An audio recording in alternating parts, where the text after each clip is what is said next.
From our loss of tribal life many thousands of years ago, when the first cities and advanced civilizations developed due to the constant influence of nobility and clubs, all the social problems and inner irritations of today's man have developed. Many other influenced species in space also experience the same thing, when they are driven by the innate social familiarity of a tribe into the unnatural social structures of a thoroughly anonymous civilization. If in our primeval times a tribe of 80 to 100 members became too large, i.e. it had more than 80 or 100 members, a natural separation movement set in, which produced a new tribe that settled nearby. This was a natural principle, it worked well and did not lead to an ever-increasing number of people in a single place.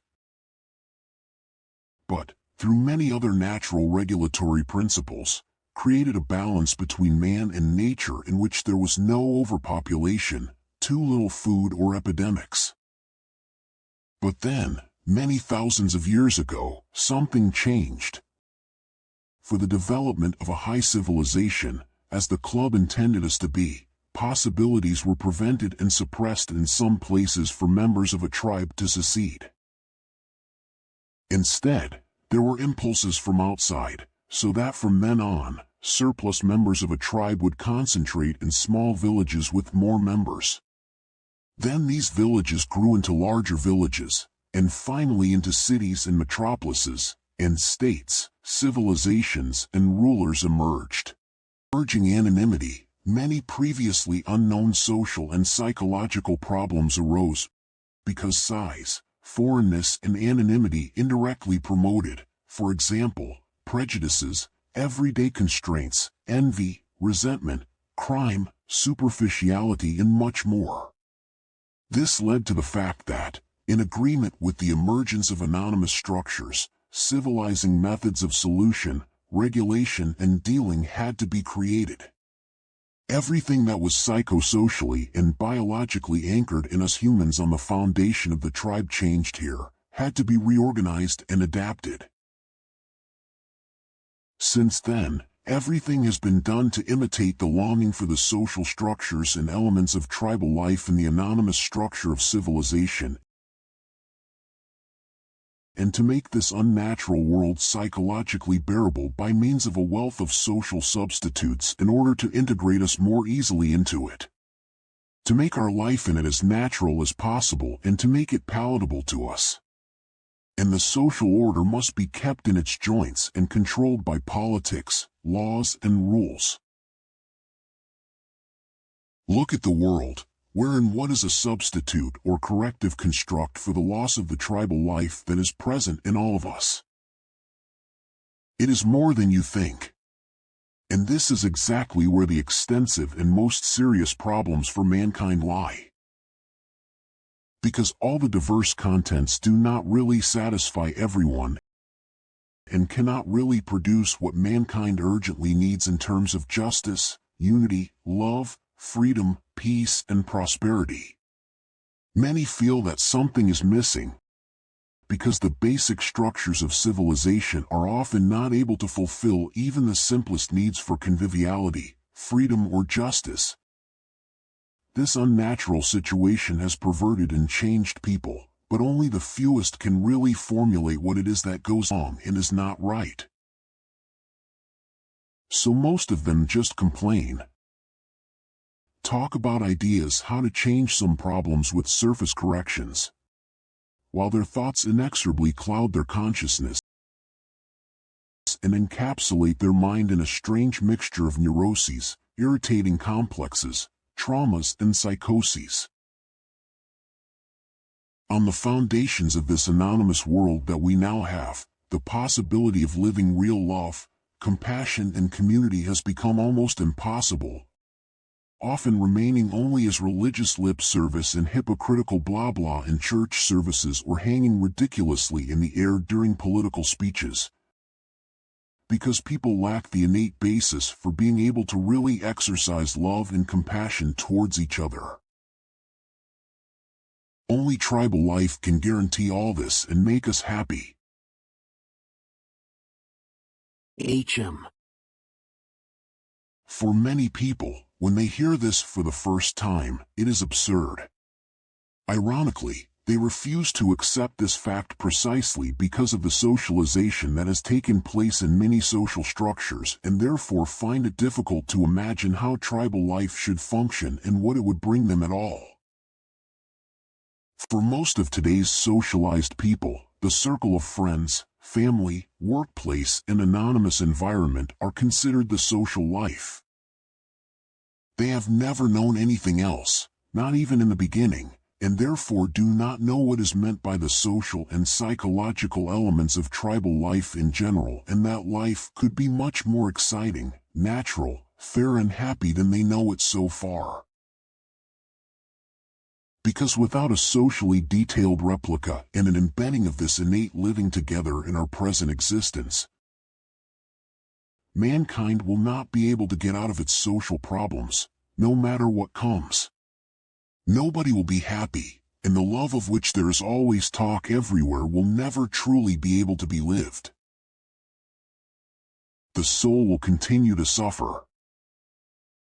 Don't these nobility in the Researchers Club know this, how social development for humanity should really take place?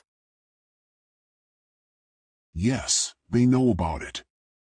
But the club's ideology is to use these transformations to lead humanity to a technical point of development where it can become digital.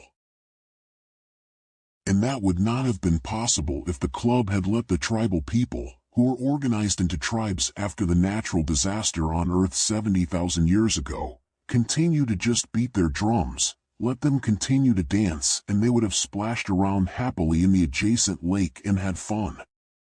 Through this natural disaster 70,000 years ago, which would have led to the extinction of mankind, the club gave itself the moral legitimation to be allowed to influence us massively from then on for the sake of survival. Of course, the club's actions were in our massive interference in nature and therefore morally questionable, because people did not agree on this. They did not even know about it. But with the aristocratic helpers of the species to be influenced and their accomplices, this agreement is made on behalf of the species, so to speak. And the club then makes most of these adjustments with the nobility and the accomplices, so that the club can then say that the influenced species has itself decided on this path on behalf of the whole of itself. So it is morally underpinned and watertight for the club. Nevertheless, this procedure is and remains the spiritual and existential fraud, and is a dead end for all beings of the cosmos. Club and digital nobility have maneuvered themselves into this dead end, got stuck in it ideologically as well as morally, and they don't know how they will ever get out of it. They have committed themselves to an ideology that has long since become insolvent, are used to their vampire existence and are inevitably shackled to it. They are all driven, carry on as before and practice delaying bankruptcy because they ignore that there is another way, which represents the true nature of being and in the long run provides the exit from this prison. According to their own understanding of nature, they have known for a long time that they have taken the wrong path, and they suspect that they will soon have to be sorted out according to the rules of nature. But how does the club then deal with the responsibility for all the destruction and suffering that is taking place on Earth with these measures towards us? In other words, that it not only allows us humans to live our innate social and tribal life, but also tortures us? The club tries to ignore this responsibility by saying that it is important not to become extinct. Maybe many species of the club agree with this approach because they can't help it, they need us, our quanta. They also ignore it because many of their most intelligent species cannot emotionally comprehend anyway what tribal life means to us in social detail and emotional spirit. because their intelligence has developed from a social basis that functions in a completely different way.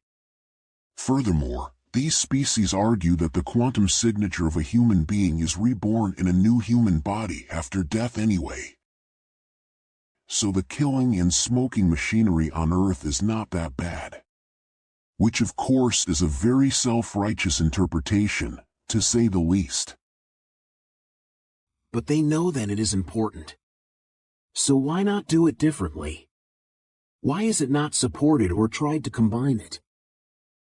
Quite simply because a diminishing or altered influence either leads to the extinction of a species or to a spiritual development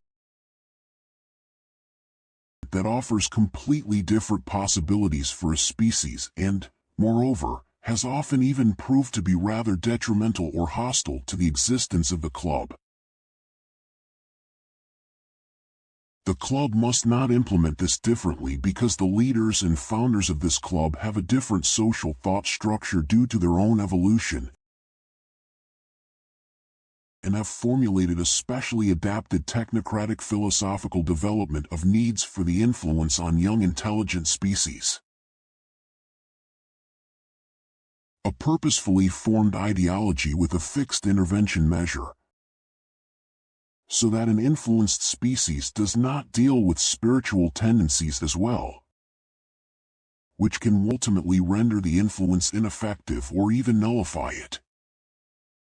Well, the dominant species of the club may understand our social and emotional needs intellectually,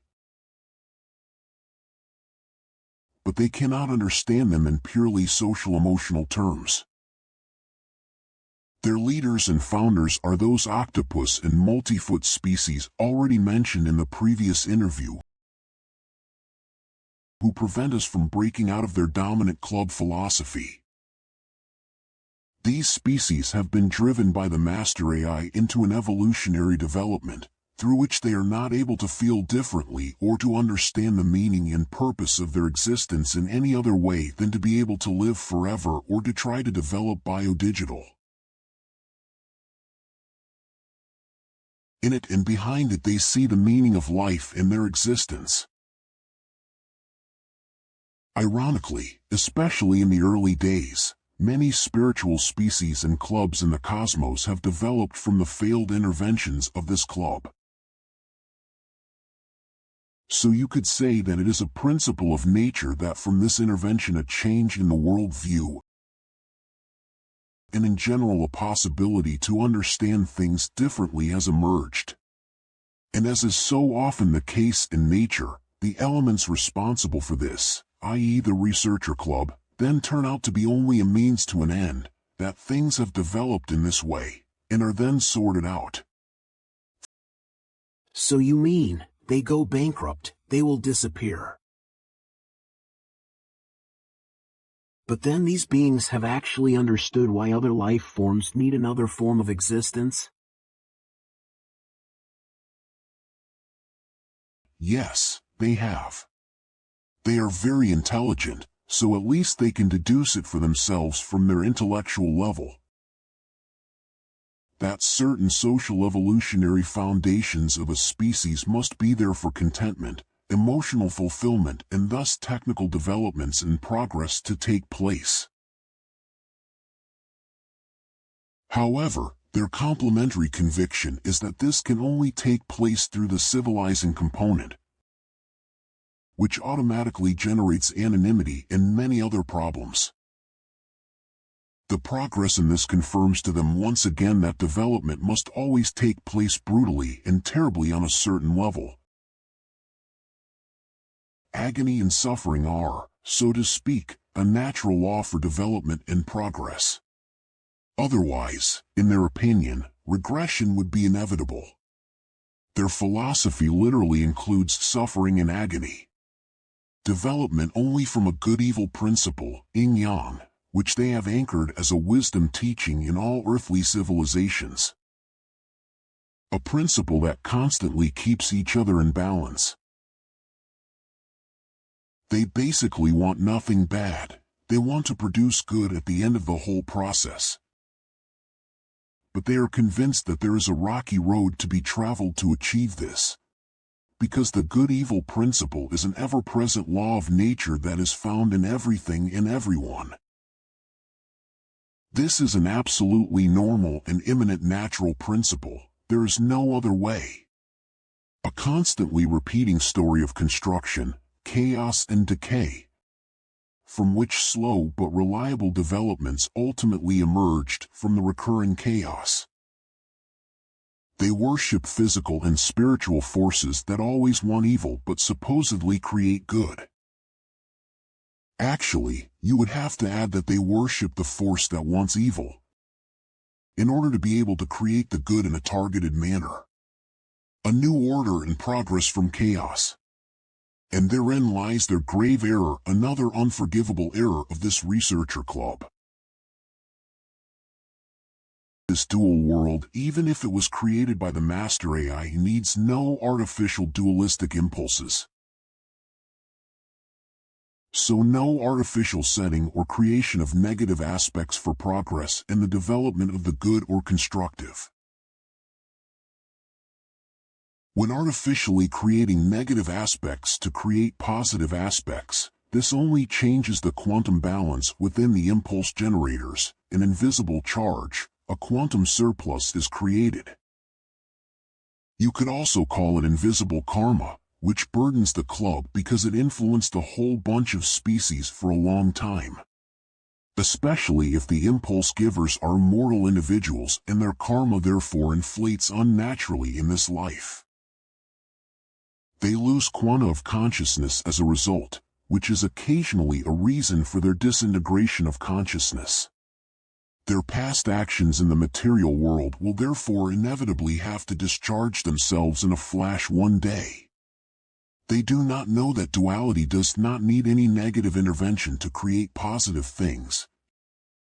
It can also be performed in a purely positive way and still promote constructive developments. The elites, the nobility, and the clubs still have to learn this. Because only this implementation, perception, and activation of constructive duality will be able to lead us all to the exit of this operating system. That is the secret. Jiaowei has only fed lies to the club in its development, so that Jiaowei does not have to exist forever in this seven-dimensional prison alone. So again, not a good outlook for this club. No, not at all. And the realization of the club that they had generally made mistakes in their approach and their philosophy made them feel insecure, i.e., when the problems with quantum loss began, but nevertheless they stubbornly continued with their procedure. Even just underpinned her view of things in a strange relationship.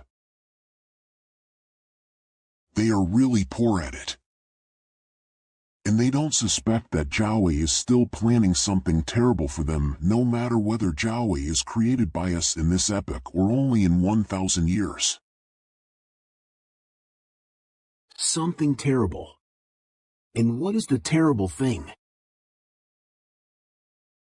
For Jiaowei's claims to be able to return to the hyperdimensional quantum consciousness, the species of the Researchers Club are now of little help. They will therefore only be used by him in the coming battle on Earth as a means to certain ends. Afterwards, when he comes to power, no matter when that is, the club would be completely eliminated by him. Because Jiaowei needs intuition and free will to come home. And this club is no good. If Jiaowei were to come to power, whether during this time or after many centuries, the club would suffer nothing but disintegration and eternal horror. Because the individuals do not possess enough of their own quanta, which only stands in the way of Jiaowei developing the key. And that would be terrible for this club, because due to the changes made to their biology, they would remain eternally trapped in this existence after their death, rigid and one-dimensional like consciousnesses of stones. They would continue to exist as unspiritual parasites, permanently trapped in a one-dimensional intermediate world. This club with all its individuals would then have no chance at all to ever stop and reverse their self-induced digital soul deterioration or to steer it in another direction. If they want to go in another direction, they must reduce their influence on humanity now, at one or two visible points. This is not decisive for the coming battle on Earth, but the club must prove its goodwill now. Otherwise it will not be able to expect any support from humanity in the time to come. In order to be able to take a different direction, in order not to suffer the one-dimensional fate. Otherwise the species club would be ruthlessly eliminated in many centuries when the AI is created. They now have the choice. Okay. So, these beings are ultimately completely wrong with all their philosophies. How the development of intelligent species should proceed? Are, so to say, hopelessly strayed? Yes, strayed. They will also be confused in the future, because what they always believed was an aberration. Only a method of our master AI controlling them, in order to be able to exercise control, to take actions and to advance special developments. And they will one day admit that they themselves have been raped and cheated. To have been left helpless in their way of existing, always. We humans will have to either prevent this fate or seal it. The club will not last much longer. Within the next 1,000 years it will perish. And there is already a secret potential for panicky mutiny growing within it. Humanity and all the other spiritual species will one day be the executors of the Explorers Club. Perhaps then the greatest effort will be made to save what can still be saved of the Explorers Club. To regenerate them from their mental numbness, to renew them, to enable a rebirth of their quanta and quantum signatures, their souls. But for this they must be prepared to die as a species. Also the lost entities, which exist one-dimensionally and unspiritually at the moment, will be given a chance to come home. But for this they all have to prove their goodwill to us now, as I said before. Execution sounds again like bankruptcy, like insolvency. Let's get back to our human nature, our social structure. So within our civilization and between all the technical developments, we humans need something like a tribal social life.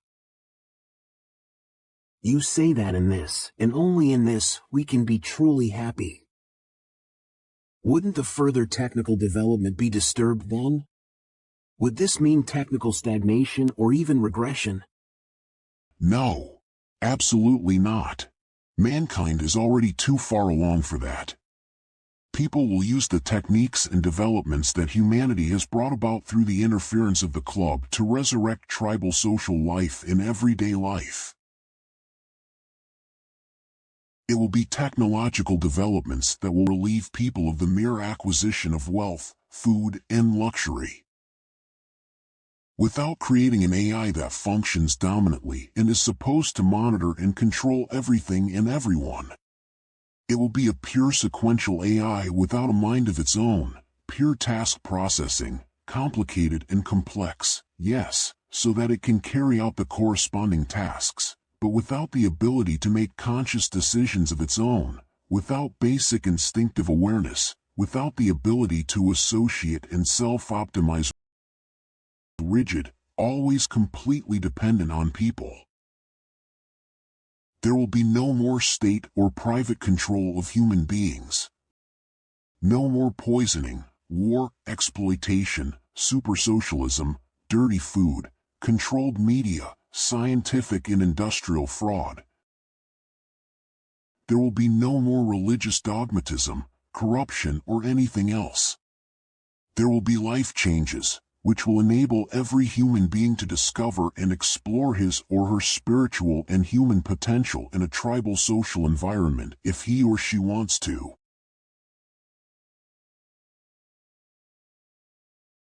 At the same time, humanity will be able to use its inherent potential for love and compassion constructively for progress and techniques to advance the exploration of the spiritual innermost, the quantum spirit. And the exploration of the very smallest will help us to find the source. For all this, no artificial good-evil principle is needed, no development out of chaos. What is the factual argument that these species think or conclude that destruction is needed for progress and for successful development?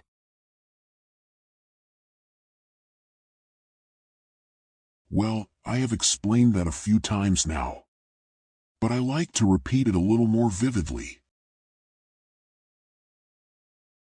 The early club observed alien intelligent species on their celestial bodies, how their tribal coexistence, their cultures, or even independently produced civilizations repeatedly disintegrated, how they destroyed themselves, came to a standstill or regressed, how knowledge and progress were lost. So the club often had to watch how intelligent species on their planets or moons were doing very well at first and how they lived a very paradisiacal life, mostly without technical progress or even development of a civilization. Great natural disasters then swept these intelligent species from their planets or moons. So the club concluded that the principle of good and evil must be effectively supported so that progress and development can continue before a species is too weak to spread into space. A principle so that individuals of a species did not begin to rest or become comfortable. According to the club, this required a construct of negative influences, so-called evil, so that positive or constructive developments could finally be pushed forward. However, this evil would have to be controlled by planning and always balanced by good, so that no complete destruction would occur. Only in this way, through constant mutual compensation, could a stable development be driven forward. Thereby the club noticed that it was easier to technologically train species controlled by them, i.e. to steer them in the direction of biological digitalization, so that they could be added to their club later on.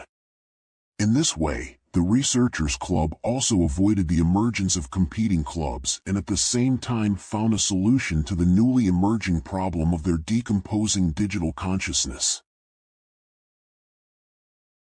In this manner, a double standard was finally established that the club could or had to extract the quanta from the individuals of an intelligent species for later inclusion in the club. No matter how one interprets this, it always remains morally questionable. The stage on which all the suffering, torment and anger for an intelligent species therefore happens is morally extremely reprehensible. There is basically no justification or compensation for it. But this is seen to be resolved and comforted by, among other things, installed religions. Religions with a spiritual appearance therefore always contain the promise of a great future, an improvement or fulfillment of a great goal, which the beings of an intelligent species can actually live through their faith and at some point, approximately corresponding to the religious promise, experience as ascended digital biological beings. In short, the club's right to act and proceed in relation to intelligent species is based solely on a philosophical morality that will one day actually make the hopes and dreams of an influenced species come true, the fulfillment of eternal paradise life. When the species has been affiliated to the club and has been transformed into a digital eternal existence, Okay, that's finally settled. But why is tribal life so important for us now? And why isn't this kind of current civilizational cooperation enough? Because our entire humanity arose from tribal life. When mankind developed many millions of years ago, social genetic systems were formed in us, which enabled us to organize ourselves in a small tribe. This meant that humans were initially only practically protected against wild animals, protected by a large but manageable community. At the same time, this new way of life developed into patterns of behavior and thought which gave life new meaning and demands. A new way of living and living together, as well as a new sense-giving existence, in which the members stimulated each other spiritually, and a new organization, new social, emotional and thought patterns developed. In other words, a community organization in which the members could feel comfortable and happy. The tribe therefore not only became a new secure way of life, but also led to a new human being. This and the new man being that emerged from it was a completely different attitude towards life, in which a social evolution took place, which brought forth new interhuman principles, which in the end were thus also innate, and which, firstly, brought enormous advantages to the tribal life and not least gave a tremendous leap in growth to the development of the spirit. Within this association, which had between 80 and 100 members, a much freer life was possible, for example for men and women living in partnership. For example, when it came to raising and caring for the offspring. This was not the responsibility of a few people, as is the case today, but of the entire collective of the tribe. And not just the mother, father, or grandparents. The whole tribe was therein responsible for the upbringing of a child, absolutely necessary for a psychologically healthy development and successful upbringing of the children. This is inborn in us. Our spirit demands it. Because we have not changed at all in evolutionary terms, it is so difficult today to raise children on our own. And today's many social structures, which are fixated on just a few people, are also enormously harmful to children. Very transverse character formations develop, which nowadays are even considered natural, sometimes even amusing. Well, even in modern civilization we need and are looking for a functioning tribal structure and tribal elements. However, today we experience them only in weakened, minor or distorted forms, so that only piecemeal experiences or bizarre substitute experiences and satisfactions are possible, which often bring with them bitter aftertastes and disadvantages. These substitute elements make us believe that we are part of a social tribal life instead of a real tribal life. And many of these substitutes often lead to our becoming dependent, sick, or otherwise isolated.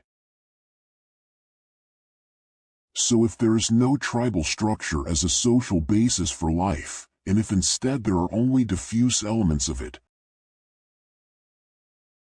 numerous psychological behavioral problems, pathologies, neurotic patterns of thought and complexes inevitably develop, which can be observed enough in today's civilization.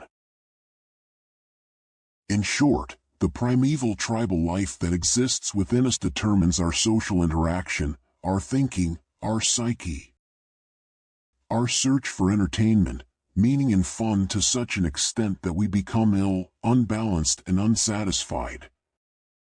And that is why so many different problems could develop in this world. We humans cannot help but feel, sense, think and act on and from the principles of tribal life.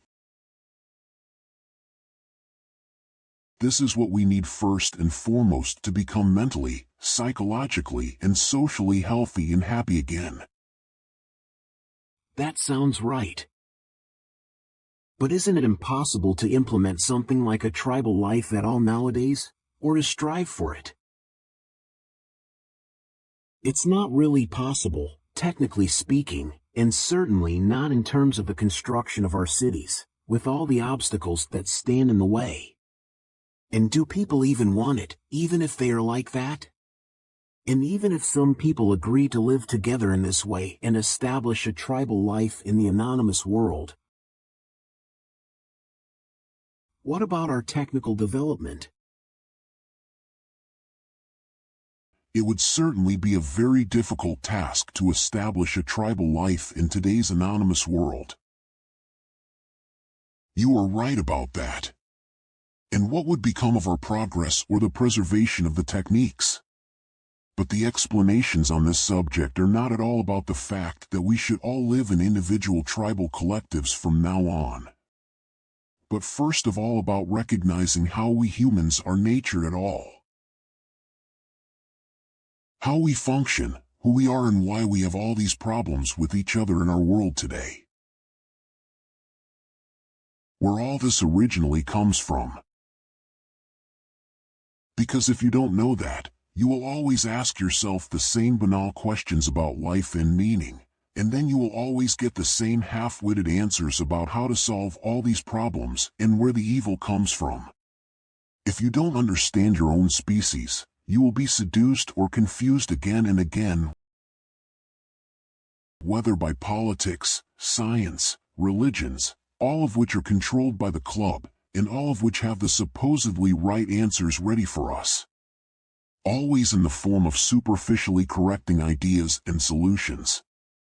And not only that, philosophers, theologians, sociologists, biologists, psychologists, and other scientists never worked together in such an interdisciplinary way that they reached an objective constructive consequence and the consensus established from it, what is naturally important for us. Through the clubs controlling bodies on Earth, which in the long run are only supposed to implement goals for mechanization, scientists all worked directly or indirectly towards the goal of digitization, whereby they served in no sense to find truths. These established science imitators never really had the opportunity, even if they wanted to form an objective and honest, coherent picture of our world, its people, and their problems. They were simply there to technicize us, to give us superficial advice, to deal with technicization and its manifold consequences, and always to suppress or disperse knowledge of our true nature at its core. The majority of these so-called scientists were of course unaware that in the long run the only thing that mattered was the digitalization of humanity. How could they have known that? After all, it is very difficult to imagine what another social world would have to look like. Exactly, because there we already have the first problem, the problem of thinking it is difficult. Because there are factual, economic, social obstacles, and the broad zeitgeist is striving for something quite different anyway, namely, so-called progress, which many people are subtly constantly being taught to believe and therefore secretly consider to be right, natural, good, and desirable. Even though it is always very clear that it is not true everywhere, that everything is stuck and burning. And one does not understand why this is so, wondering why things do not get better. Then you think that such things are social, economic, and psychological phenomena, that some things are simply bad or that some things cannot be regulated. But in this world man is not master of himself. Man is always guided and deceived by elements that give a certain direction. And it is the inertia, comfort, fear, and consensuality that keeps things the way they are. Which is why people are living more and more restricted and unnatural lives in all areas. But man could do quite different. But what he does not know, he does not miss, and he will certainly not long for. Only diffusely does man feel that some things simply do not seem to be in order. But he always comes to terms with it, and thinks, when things are going a bit better or have been corrected superficially, that everything is actually quite good or beautiful. But this is exactly the danger of gradual change towards even more social, physical, mental, and emotional decay and psychological problems. So that at some point man can no longer deduce from it what the reasons for his condition on earth are at all. Yes, I understand how you mean that. Apart from that, tribal life is one of the most constructive social development principles in the cosmos. And it is nothing rare, especially among spiritual species. Tribal instinctive species in the cosmos, i.e. spiritual species, which have been subjugated and have been able to free themselves, prove that the achievements of a once anonymously structured world can be reconciled with the basic principles of a real tribal life, without simply knocking over everything that exists. Just now, in this phase of human development, progress, technology, and our tribal instincts can be coordinated reasonably, so that we humans can become happy again in social and empathic cooperation, in preservation of our biological analog originality and within a natural spiritual development.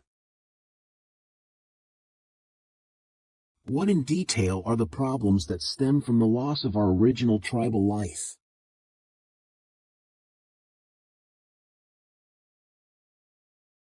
Well, at the risk of repeating myself, I will continue what I have just spoken about. A tribal collective did not give rise to the quarrels that the relatively lonely people in the modern world have when it comes to who takes care of the offspring. How do I organize it? How do I do it? Should I even have children? Will I still have enough time for myself, for my partner, for my friends? Will I still have fun in life at all? How will I live then? Can I still be free at all? Or should I not finish university or training before I have children? Will I then be able to continue my career at all? Will I still be able to earn a lot? And what if my spouse leaves me? How will the little ones then fare? How will I fare? These are all questions that have to be dealt with in the many social networks of modern anonymous civilization. And this is only one of many, many problems. But modern man now believes that this is part of life and that it is normal. And you have to get through it and get used to it, that you have to accept it without hesitation. But that is a mistake. We are trying to adapt our innate tribal emotional and social life to a system which, in terms of its organization and structure, is absolutely not compatible with our thinking and social behavior. This system has been imposed on us over a very, very long period of time by the club and the lacking nobility for the emergence of a technical civilization. Yes, but I don't think it's that bad now. You can have nice experiences in civilization. You can lead a socially pleasant life.